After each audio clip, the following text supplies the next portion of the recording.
Welcome to Mission 150, the podcast that tells stories from 150 years of Seventh-day Adventist mission to the world. To find out more about the mission of the Adventist Church today, go to adventistmission.org. That's adventistmission.org. We're so glad that you've joined us again on Mission 150. I'm David Trim. And I am Sam Nevis. David, in the last podcast, we talked about the reorganization of the church in 1901. Through the 1890s, they realized that they had multiple legal entities that, instead of collaborating, ended up competing and duplicating their work. Yes. So the church went through this reorganization process, this restructuring in 1901, and finally in 1903, the mission board was incorporated into the General Conference, and we landed there. Right. Let's talk about what this reorganization was, and today we wanted to focus on China and the impact of this reorganization in China. Right, so now we're going back to having spent 3 episodes looking at organization and structure, which we, again, as we said in one episode, may sound boring, but actually was really important, and we hope our listeners and viewers have sort of got that sense. So now we're going to go back to the actual mission work, and today we're going to focus, as you say, on China. And let's go start right after the 1901 General Conference session. In 1902, as we saw way back in episode 10, the church sent its first ordained minister to China, but the church quickly sent other missionaries too, not least medical missionaries. And this is one of the themes that has emerged over the 26 episodes we've done so far, that the church would send a group, a collection of people with different talents. Usually we sent a mixture of literature evangelists and teachers or educators to some degree. Yes. And medical missionaries and pastors. That's really the dream team that we sent to different parts of the world. Right, and the medical missionaries would be a mix of doctors and nurses, because they understand that there's a need for practical medicine that can be done at the very basic level, and that in many parts of the world, just a clinic is needed, not a hospital. And so a nurse can do that as effectively as a doctor, and there are more nurses than there are doctors. So they go to China. China's pretty big. Whereabouts in China? North, east, west, just to get a sense of it. So in 1903, 2 pairs of missionary doctors arrived in Hong Kong to serve in China. They were 2 married couples, Dr. Arthur Selman and Dr. Bertha Selman, married couple, and Dr. Harry Miller and Dr. Maud Miller, again, married couples. They don't stay in Hong Kong. They go, the Millers and the Selmans both get sent out to work in the north and the west of the country. And the Selmans were to serve in China for 21 years. A colleague wrote of them after they returned to the United States from China, "They rendered excellent service in that field, and the Lord blessed their labors to the relief of much physical suffering and to the salvation of souls." And that's an important point to note. And actually, Arthur Selman was an ordained minister as well as a physician. And that point for the salvation of souls is important. We need to remember that Adventist missionaries, even doctors and nurses, didn't only go out to tend to the physical ailments, they also went out to tend to the spiritual needs of those who they worked among. And when you say a lot of physical suffering, was it their suffering or the suffering of the people that they alleviated? Let's be clear. Well, it's both, unfortunately. They of course, go out to help people. Western medicine hasn't, by 1901 reached, or 1902, reached the stage that it will, even 30 years later. But Western medicine is already more advanced than traditional medicine in most parts of the world. And so, because there's concepts of hygiene, not least, that alone is we tend to forget that because we take washing our hands for granted. But actually, the idea of hygiene only came in the late 19th century in Europe, and yet it makes a huge impact for physical health and well-being, and that concept of hygiene just isn't there in most of the rest of the world. So Adventist doctors and nurses are bringing something valuable, even though they don't yet have, say, penicillin or antibiotics, and they still haven't yet worked out the nature of all the diseases that they face, which is a point we'll come back to. They're still bringing a benefit to the local people who they're working among, because Western medicine is giving them something that their traditional medicine wouldn't give them. Unfortunately, and you allude to this, the missionaries themselves get exposed to these local diseases, and so it's their physical suffering, not only the suffering of the local people. Give us a sense, David, of how this would work out. So the missionaries arrive in a given town in China. First, they need lodging. So they find themselves lodging. Yes. And I presume the next day they go and start advertising their services. They don't speak the language. Let's go through that. They did, when they arrived in Hong Kong, they did courses in the Chinese language. Okay. So they do understand the language. Unlike Abram LaRue, who we touched on way back many episodes ago, who was in China for 13 years and never learned Chinese, the original missionary to China, but though he was based in Hong Kong. But he was much older when he arrived. He was right? much older. He was already, yeah, it's exactly. So these are younger people, so they can learn languages more easily. And that's now part of the plan, is that they arrive and they learn the language. So they arrive, they get, the mission leaders have chosen a place to send them, which increasingly is done on a strategic basis, that people, with what we would call strategic thinking. That people look at it and say, this is a good location because it gives access to all these other places. It might be a large city, say, or it gives access to places, as I said. So there's some strategic thinking goes into choosing their locations. They get sent there, they get sent with a sum of money, and their job is to find lodging, as you say, and then to start reaching out to the local people. We don't necessarily know exactly what happened on a day-by-day basis, but from what we do know, their first job is to make contact with local people and assure them that they mean them no harm. Because there's a lot of suspicion of Westerners. Foreign devils is the way a lot of Chinese thought of them at the time. So just to disarm suspicion is important. And so one of the things that that missionaries will do is to adapt local dress, to start wearing local clothes, to try and communicate that yes, we want to be part of this local community. We think well of you and we want to help you. I don't suppose they had any licensing for practicing medicine back then, so No. they would just help. Exactly, exactly. If they were sick, they would help. Though, and in China especially that's true, but in certain parts of the world where there were European colonial powers, they would actually, by the 1920s, they might only give permission to a missionary to move in if they actually had some kind of medical license. Because they were more interested in the benefit to the people than in terms of medicine and maybe education than they would in conversion, if you will. Right, because we're talking about the European colonial authorities, so they're not necessarily concerned about religious conversion. And so it actually becomes important that Adventists doctors are graduates of what used to be called the College of Medical Evangelists, what today is Loma Linda University. And why did that matter? Because they had a fully qualified degree that was recognized by the highest American authorities. And so we know, it's not just speculation, we know that in certain cases, doctors were allowed to enter mission territories because they had those credentials, and that otherwise, say, the British authorities wouldn't have given them permission. We know that, for example, for what used to be called Bechuanaland, today is Botswana. The first Adventist missionaries who are allowed to go there are doctors. They don't allow pastors to go, they allow doctors to go because they are fully credentialed. And that happens to this day in many parts of the world. It's the same process.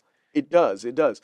Though what happens, and we're talking about later in the century now, but increasingly is that American doctors need to get British credentials. And so you find American doctors going to the mission field, say for example, Penang Adventist Hospital in Malaya, what today is Malaysia, is an actual example. Or indeed Hong Kong Adventist Hospital after it gets founded. And the doctor then spends his first furlough, instead of going home, going to Britain and taking exams so that he can become a Fellow of the Royal College of Physicians or Fellow of the Royal College of Surgeons, which then gives him the right to work in a British territory. Fascinating stuff. But for China, the central government has very little authority by this stage, and there is no licensing they need to go through. And so Arthur and Bertha Selman, we'll talk about them briefly, and then we'll come back to them at the end. Okay. Arthur and Bertha, as I said, stayed in China for 21 years. So they took their permanent return to the United States in 1924. Arthur died in 1931 as a result of heart disease, but he was only 54, so that's relatively young, and indeed you and I would think that it's very young indeed. He's all life ahead of him. Yes, and he probably would have lived longer, except that he'd contracted rheumatic fever in China, which weakened his heart. So even though he didn't die in China, there is a price to be paid for the 21 years that he and Bertha spend in China. So he went in his early 30s then? Yes. Yes, exactly. He was 33. Okay. We'll come back to him at the end, but let's now talk about Harry and Maud Miller. Now, Harry Miller is a well-known name in Adventist history for his work in China. Indeed, there was a very popular Adventist book published, a biography of him published about 50 years ago called China Doctor. So, very descriptive. well, it lets you know exactly what it's going to be about. Yes, as we say in our British homeland, it does what it says on the tin. You know what it's about. Harry Miller became famous working in China in the 20s and 30s, and he did become famous. He was known in America, and he liaised at the very top of Chinese society. But he first goes to China back then in 1902, and he doesn't go alone. So let's go back to 1902 to a woman called Maud Amelia Thompson. She and Harry W. Miller were both classmates at the American Medical Missionary College in Battle Creek. Oh. This is the predecessor of Loma Linda. As we've talked about, Battle Creek became toxic because of the influence of John Harvey Kellogg. And so the church loses control of the American Medical Missionary College, and that's one reason the College of Medical Evangelists gets founded in Loma Linda, so that the Adventist Church has control of a medical school. We need to have another episode to find out how that happened, but that's a good idea. Yeah, let's do that. We'll come back to it. Yeah, but so they're both graduates of the American Medical Missionary College in Battle Creek in 1902. But Maud was a prodigy. She was only 22 years old when she graduated. And the two doctors, we don't know, but we can probably they were attracted to each other, but they may also have been keen to go as missionaries, and the chance of being accepted for foreign mission service was greater if an applicant was married. So they got married? They may well have got married so they could go as missionaries. Interesting. We know that it happened, but also it's very common for people to get married right before they go to the mission field. And so that sort of makes you think, why are they getting married? Is it because they have fallen in love or because they want to be missionaries? Whatever the case, they were married on July 2 in 1902, and in the video version, we'll show photographs of them taken at their wedding. Okay. Immediately after their marriage, both of them worked at the church's Chicago Sanitarium, today's Hinsdale Hospital. But in both cases, their minds were, so a friend wrote, impressed with the need of the millions in China, and they volunteered to go and carry the gospel there. How did they get a sense of what was happening in China? Was that the Review? Yes, so it's the Review and Herald, what we call the Adventist Review today. That's the chief paper. But, you know, missionaries would also write reports in their union church papers. And so this was an era of mass literacy when everybody subscribed to newspapers and people subscribed to the church newspapers and read them. And so you might read it you probably would read about China in the Review. Jacob Anderson, who's the first Adventist ordained Adventist minister to go as a missionary to China, and his wife, we talked about them some episodes ago. He will be writing in the Review about what's going on. But missionaries may also write in their union paper, and the union paper may, for example, print a letter that they've written to a friend or family member. We've always had the need to share with the rest of our world family what's happening in different parts of the world. And the Review has served a tremendous role in that. Missionary work wasn't enough to be self-sustaining. The fact that people were there wouldn't make it self-sustaining.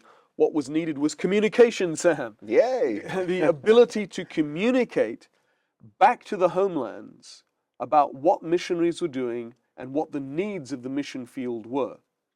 So they would have become impressed by the need of the millions in China by reading the Review and possibly union papers, and finding out what's going on, but especially the review. So they fall in love with China and the people of China, more to the point. Well, not they. At first, it's a theoretical love for China because they say, okay, China has a vast need. We want to go there. And so in 1903, they were called to China. They traveled across the Pacific Ocean to Hong Kong and then into the interior. They arrived at their assigned station, Hsien, on November 7, 1903. And Maud preferred to wear Chinese dress. There is at least one photograph of her in Chinese clothing. Okay. And a colleague wrote, she worked energetically in mastering the language and in teaching the gospel, as well as caring for the large number of sick children and women that came every day for treatment. Harry would have treated the men. Interesting. So there is a gendered view to this, but of course it also reflects the local culture. People would have expected women and children to be treated by the female doctor, not by the man. So, And she's in her early 20s, she's 23. learning the language and giving herself to that kind of Right. purpose. That's beautiful. She had a real love for China and the Chinese people. But in the winter of 1904-05, she contacted sprue. Is that a disease of which you've ever heard, Sam? No, never No, heard of it. But when you started giving me the date, I knew that it wasn't going to end well for her because I've been in these podcasts enough that it starts well and then... Well, unfortunately, that's often the case.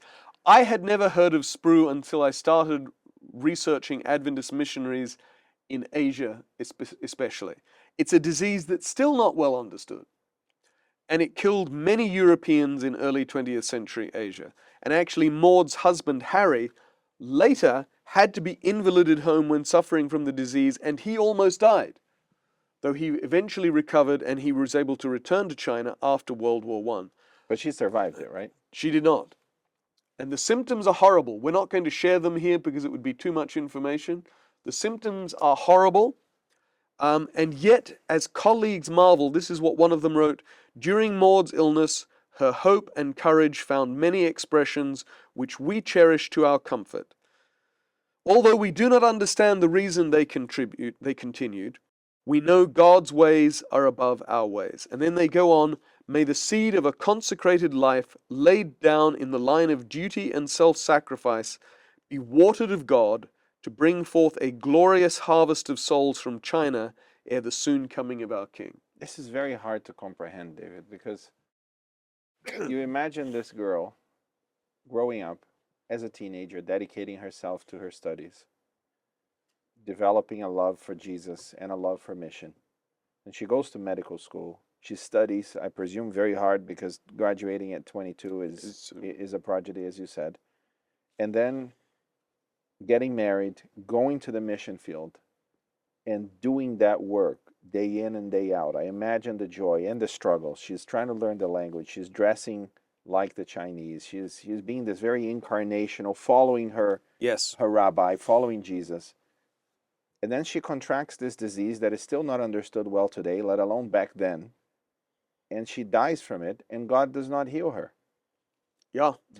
And their response is, God knows best. God's ways are above our ways. We need more people like this that are willing to give out their lives. And we've seen this in previous episodes. When somebody dies unexpectedly or young or somebody dies at all, the response is always there's that sense of bewilderment, exactly as you have. Why didn't God heal her? But we don't know.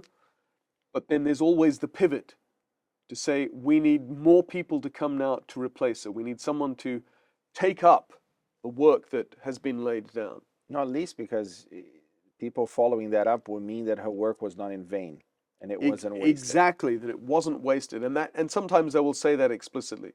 Who will take up this work and make sure the sacrifice was not in vain? And 120 years later, we're now recording a podcast on a medium that she would never imagine existed to talk about her story in a way that will inspire people today to do the same. And we have 500,000 believers in China, which probably would have seemed extraordinary to her as well. And that's despite those 40 years of persecution under the Chinese Communist Party during the 50s, 60s, 70s, and 80s. This shows that if you're going to take mission seriously, it isn't understanding that God requires of us. It's faith.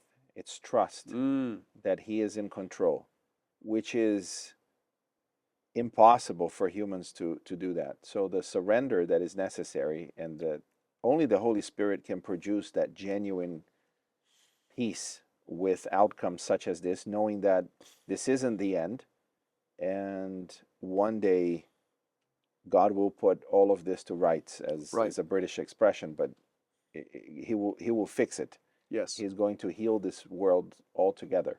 Yes. Hmm. No, well, and let's look at another story like that. But first, Maud's funeral was actually conducted by Dr. Arthur Selman, who, as I mentioned, was an ordained pastor as well. So he conducts the funeral. Early in 1915, Elsie Morgan and Clarence Davis got married. They were both graduates of Australasian Missionary College, today's Avondale University.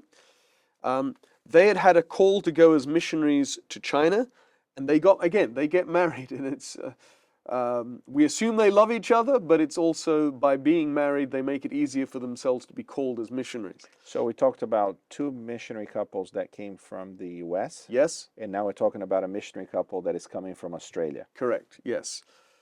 They were among the first Australian Adventist missionaries to China. They weren't the first. There was another called Francis Allam and his wife, but the Davises are among the first to go to China. They sailed from Sydney on August 31, 1915, and landed at Nanjing on September 30, so it took them a month to get there. As one of their colleagues wrote, Clarence little thought that they would be permitted to live together but 6 weeks in the mission field, for both were buoyant in faith. Yet Elsie died in Nanjing on November 12, 1915, after a brief illness of but 10 hours. So whatever she had was virulent. The year would not end until he was a widow. Yes.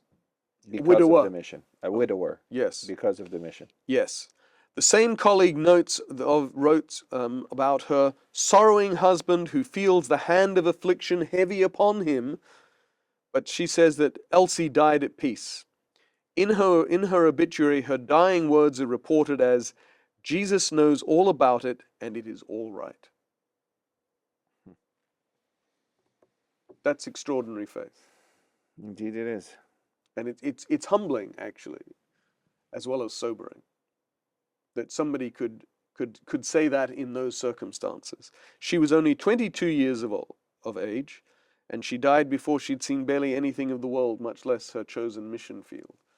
And yet, as so often, her passing gets used as an occasion to urge greater missionary effort. She was the first graduate of Australasian Missionary College to die in a foreign mission field, and her obituary comments, "Surely it will be a day of affliction to our people in Australia, for of the workers furnished to this field, Sister Davis is the first to fall at her post. But may not her death be a call to the young men and women of the Australasian Union to consecrate their lives for service in the needy Orient?" You know, David, I think one of the most meaningful parts of this podcast that we are recording is for these stories to be known. Yes, I agree. Because I've studied Adventist history for, 20 years now. And I had not heard most of the stories that I heard in these conversations, I had not heard before. Mm. And it is almost depressing to go through story after story of people that dedicated themselves completely and paid the ultimate price, often through disease. That it propels us today, where medicine has advanced and there's less likelihood of death to the mission field, that we should be living today perhaps with the highest numbers of people that are willing to go into the mission field. Mm. And that's exactly what is happening. We interviewed Fylvia here some time ago from Vivid Faith. Right. And she testified that we have many more people, thousands of people, that Willing, have signed up to go. Who are ready to go. But we don't have enough positions for them to go to. Right. So we have a problem of oversubscription to mission. Yes. And we pray that these stories, as they are heard, will continue increasing the number of people that are willing to go, but also that this podcast will serve as an inspiration to Adventist entities around the world to call missionaries to come. Exactly. And create those positions. Absolutely, Sam. That would be a wonderful thing to happen coming out of this podcast. That's one of the things I would like to see happen, is that more Adventist organizational entities say there's this large pool of people who are willing to serve. We don't have to rely on our own efforts alone, on our own resources alone. Let's bring in people who have a passion for mission and who can be trained and appropriately, just as Maud and Harry Miller were. But let's bring them in and let's make the most of these thousands of people, many of them young people, who are willing and enthusiastic to serve. Do we know what happened to the husband? He stayed in the mission field. And often that's the case. In fact, you may remember we talked some time ago about missionaries to Central America, one of whom the husband's wife died and another the wife's husband died, and they later they went back, they'd both gone back to the States, but they married each other and returned to the mission field where their spouses had died. Wow, that's going to be some resurrection morning, eh? Yeah, yeah. Let's talk about another missionary, going forward a little bit to 1930. On August 14, 1930, Dr. Elmer F. Coulston married Letha Wenke. Now, Coulston was a graduate of the College of Medical Evangelists, Loma Linda. As a doctor, Letha was a graduate as well, but as a nurse. And they'd met while they were studying there. They were another missionary couple for whom their voyage to the mission field was their honeymoon, because barely 2 weeks after their wedding, they sailed for China from San Francisco. Nearly 4 weeks later, on September 25, Elmer and Letha arrived in Shanghai and then traveled 900 miles north, so nearly 1,000 miles, to take up an appointment at the North China Sanitarium in the city of Kalgan, today known as Zhangjiakou, in Hubei province, in the north of the country. So clearly the work had fruit, because within 15 years of the last story we talked about, we now have a sanitarium for them to go to. Absolutely. And in fact, by the 1930s, there are several sanitariums. One in Shanghai that's particularly famous because it was patronized by leading Chinese government officials and by the Western elite in Shanghai. But there are other sanitariums in various parts of China. And in fact, Arthur Selman had worked in Hubei province. So the North China Sanitarium is probably in some respects the fruit of Selman's work in Hubei province. Okay. In Zhangjiakou, Elmer threw himself unreservedly into the medical missionary work, which he had been interested in and which, as he writes, he was anxious to begin. Almost 14 months later, Elmer and Letha had a son born in the city, Chris. But sadly, little Chris was not only born there, he was buried there too. He died aged 10 months on October 4, 1932. Less than 2 years later, Elmer contracted a virulent type of diphtheria. Although taken for treatment 120 miles south to Beijing, he died on May 26, 1934, after suffering for a week. His body was taken back to Zhangjiakou and buried in the same grave as his son. He had served as a missionary for 3 years and 8 months, and he was only 28 years old. And we have a photograph that we'll share on the video version that shows Letha at Elmer's funeral being comforted by other missionary wives. And Dr. Harry Miller, the same Harry Miller who is by this time was leader of the medical missionary work in China, noted that an underlying cause of Elmer's death was overwork. Miller diplomatically observed his one fault was working beyond his strength. Which is a theme with our pioneers too. Absolutely, but it also points to the 100% commitment to the mission that he and Letha had. So at 28, he overworked, lowered his immune system to the point of contracting this illness. Yes. She's a nurse. What happened to her?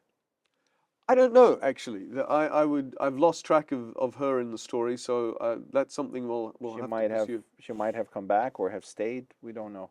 She may have gone home, which would have been understandable, but we know many missionaries who, in China, I'm thinking of specific examples, women whose husband died and were offered the chance to go home and say, no, I'm staying here. Some of them with children, but saying, no, I'm staying at my post. Now, the interesting thing, of course, is to ask, why are people willing to go as missionaries even when the odds of serious illness or even death were so great. And they hear about it. It's not like it's a secret. It's published everywhere. Completely, that's exactly right. But we know why they are willing to go, because missionaries wrote about their experiences, both in letters to family and friends back in their homeland and in the church's papers. And the answer is that they wanted to share Jesus with people who knew nothing about him. Perhaps there's a little bit of an element of, I want to travel, see the world, do exciting things, but really it comes back to Jesus. And that's interesting because at times there are those who say that Adventism doesn't have enough of righteousness by faith about it and we're too legalist. But when you read what early missionaries write, they don't say, I want to go to share the Ten Commandments. They don't even say, I want to go and share the sanctuary truth or the state of the dead. They say they want to share about Jesus. And so, actually, my sense is that there's been a very strong commitment to righteousness by faith in Adventism for a very long time, because missionaries want to share Jesus. Let me give you an example from Arthur Selman, who we talked about at the start, and I said we'd come back to him. In 1906, he published an article in the main church paper, the Review and Herald, that we talked about. Selman wrote from his mission station in Xiangcheng in China's Hubei province to encourage missionary service and to encourage praying for mission and giving to mission. And in this article, he writes to Adventist church members back in their homeland, and he says, there is a great work yet to be done, for this gospel of the kingdom shall be preached in all the world for a witness unto all the nations, and then shall the end come. Here we have 3/4 of China's 426 million and only 9 workers to preach the message. We long to see reinforcements coming out to help us. You know this blessed truth. What other call do you want to lead you out into the regions beyond? And I just want to pause there because it's interesting to note that there he uses an expression favored by Ellen White when she was calling for mission to the great unreached areas of the world. She uses the phrase, the regions beyond. So that shows how her ideas were spreading and how they were shaping missionary activity. But it also shows the urgency felt by missionaries to East Asia and Southern Asia in particular, the urgency of proclaiming the gospel of the kingdom, not just to other Christians, but to adherents of Islam, Hinduism, Confucianism, and Buddhism. Did we develop any way of communicating the gospel, especially the Adventist message as we understood it, to those different religions at the time? Because today we study that quite deeply. Yes. But did we have that conversation back then? By 1906, not so much. And indeed, often when Adventist missionaries go to a new part of the world, they first reach out to local Christians. But in China, there's very few local Christians, so they don't have that option. And they must have learned how to adapt their message because they do get converts. And so they wouldn't have had any success if they weren't able to adapt. Today, some people see a dichotomy between the ministry of healing and the ministry of proclamation. Do you see that tension back then? Are we No. there to heal or are we there to preach? They don't see that difference. They don't see that. They see it as one thing. Because they're there to talk about Jesus and to embody Jesus. It's incarnational ministry. And Jesus preached and taught and healed. So Adventists preach and teach and heal. And by the 1920s, they're beginning to actually say, okay, maybe, we need to think about what we're trying to do. And so by the late 1920s, they are, for example, devoting a lot of time to saying, what methods can we use to reach Muslims? What do we have to do? How do we have to say it in order to break down those immense barriers that exist in Islamic countries and among Muslims? So they do start to pay attention, and they're not just, as some of our listeners may imagine, they're not just blindly going in and doing things exactly the way they did back in America and then being surprised that it doesn't work. They must. But I think anyone who's learned another language, as both you and I have done, you learn something about the culture when you learn the language. Sure. And I'm sure that learning Chinese helped them to learn to adapt to the local culture. But also, of course, this is one reason why they use the healing ministry in such a major way in China, because people who've been healed are going to be more open to hearing the gospel from the people who've healed them or their family members. Of course.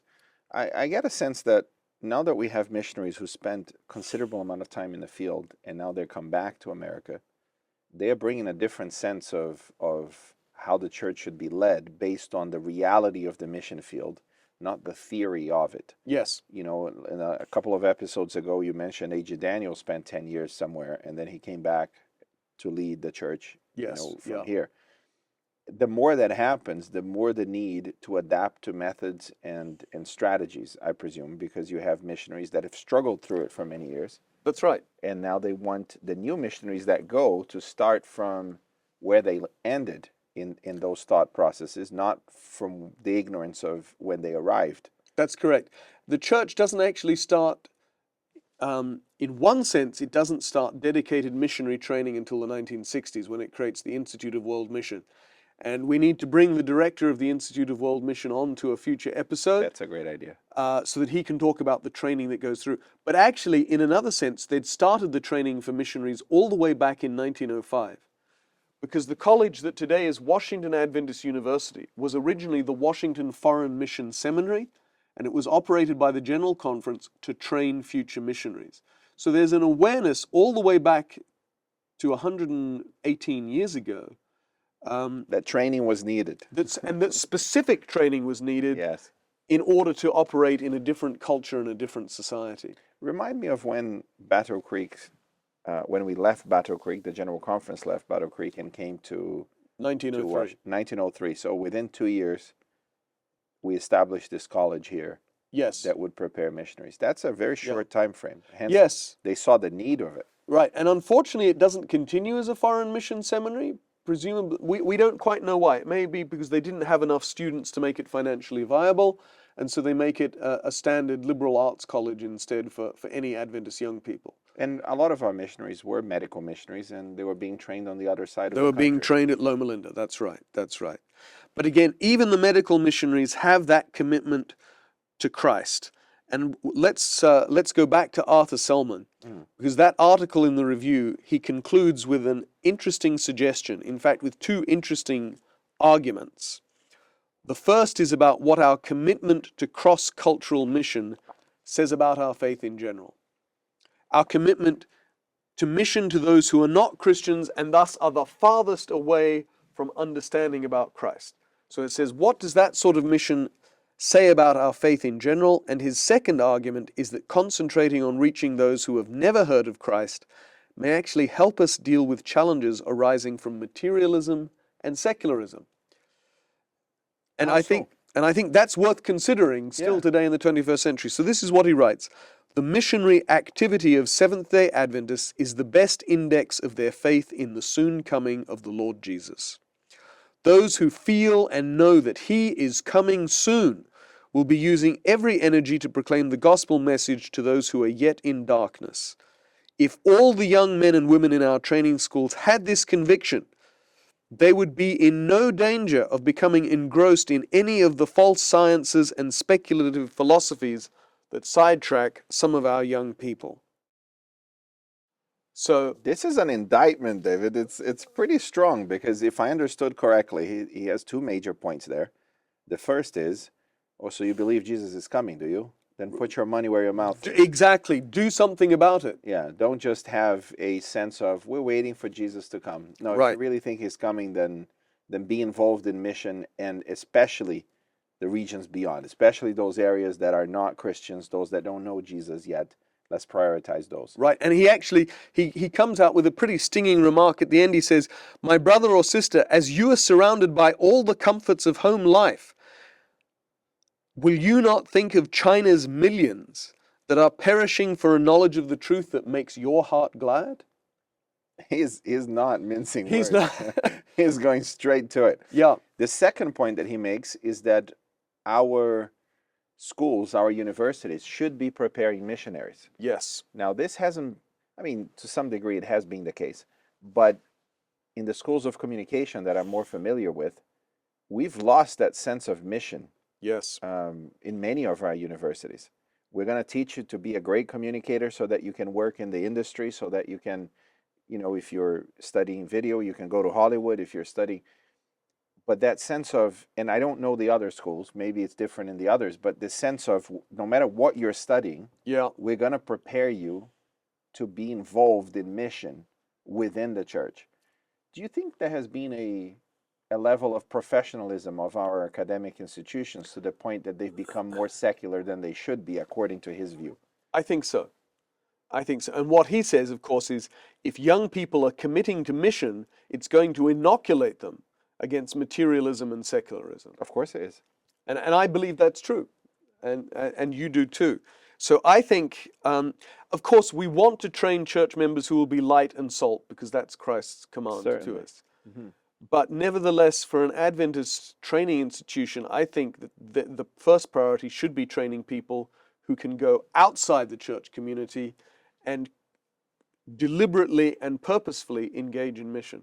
And if God calls them to stay here and go work in a corporation here, so be it. Right. But the preparation, that love, and that constant thinking of, I'm going to apply whatever it is that I'm learning to help more people be saved, I think that's something that we cannot lose in our Adventist institutions. How to revive that? Then maybe we need to revisit that in another episode. Yeah, I think that's right. All right, good time. Let's leave it here, David.